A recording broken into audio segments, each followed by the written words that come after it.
ஆண்டவராகிய இயேசு கிறிஸ்துவின் நாமத்தில் உங்களுக்கு வாழ்த்துக்கள். எல்லாரும் எப்படி இருக்கீங்க? சோமா இருக்கீங்களா? சந்தோஷமா இருக்கீங்களா? இந்த நாளிலும் ஆண்டவர் கொடுக்கிற ஆசீர்வாதமான வார்த்தை ஏசாயா 40ஆம் அதிகாரம் 27ஆம் வசனம். Isaiah chapter 40 verse 27.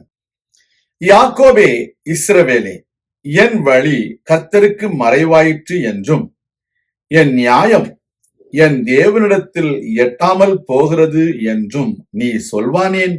அநேக வேளைகளில நாம் என்ன நினைக்கிறோம்? என்னுடைய வழி கர்த்தருக்கு மறைவாயிற்று.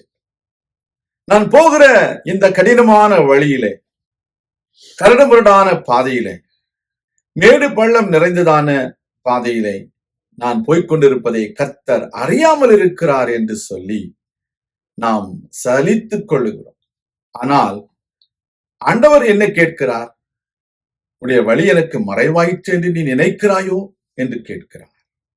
Our Lord God is asking, do you think that I do not know your troubles? No, I know you. I know your troubles. I know the situations that you are going through in your life. When Hagar was going in the wilderness, the Lord God saw her and he asked her, Hagar, where are you coming from? Where are you going? That means Hagar would have thought nobody knew where was she going, but the Lord God knew her path. The Lord God knew the troubles Hagar was going through in her life. The same way, don't think that your ways are hidden for God. Your troubles are hidden for God. No. ஆண்டவருக்கு உங்களுடைய பிரச்சனைகள் நன்றாக தெரியும். நீங்கள் போகிறதான பாதை நன்றாக தெரியும். எனவே எதுவும் அவருக்கு மறைவானதில்லை என்பதை நாம் புரிந்து கொள்ள வேண்டும். அடுத்ததாக ஆண்டவர் கேட்கிறார், உன்னுடைய நியாயம் எனக்கு எட்டாமல் போயிற்று என்று நினைக்கிறாயோ என்று கேட்கிறார். There are times people think God ignores their rights. It is not true. God is a God of justice. His name is Jehovah Tsidkenu. He does justice to his people. So we should understand your rights are not hidden for God.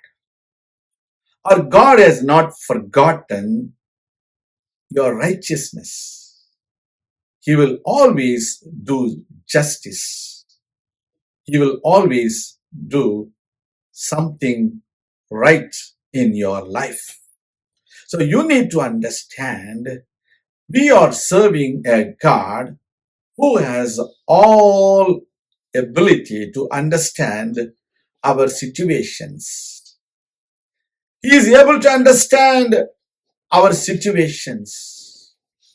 He will help us to get rid of every troubles in our life. He will bring everything into justice because we believe in him. தம்மால் தெரிந்து கொள்ளப்பட்டவர்களுடைய விஷயத்தில் தேவன் நீடிய பொறுமை உள்ளவராக இருந்து அவர்களுக்கு நியாயம் செய்வார் என்று வேதம் சொல்கிறது. இன்றைக்கு உங்களுக்கு நியாயம் செய்கிற ஒரு கர்த்தர் இருக்கிறார். அவர் உங்களுக்கு நியாயம் செய்வார், உங்களுக்கு அற்புதம் செய்வார். நான் உங்களுக்காக ஜெபிக்கிறேன். எங்கள் அன்பின் பரலோக பிதாவே, உம்முடைய பிள்ளைகளுக்கு நீர் அற்புதம் செய்கிறவர்.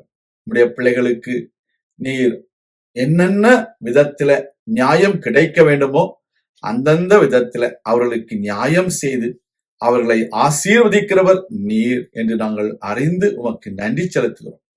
உடைய பிள்ளைகளை ஆசீர்வதியும், மேலான ஆசீர்வாதங்களை அவர்கள் பெற்றுக்கொள்ள உதவி செய்திடணும். அவர்கள் வாழ்க்கையில நீர் மகிமைப்படுவீராக. உடைய நாமத்தை மகிமைப்படுத்தும். இயேசு கிறிஸ்துவின் நாமத்தில் ஜெபிக்கிறோம் எங்கள் நல்ல பிதாவே. ஆமேன். கர்த்தர் தாமே உங்களை ஆசீர்வதிப்பாராக. ஆமென்.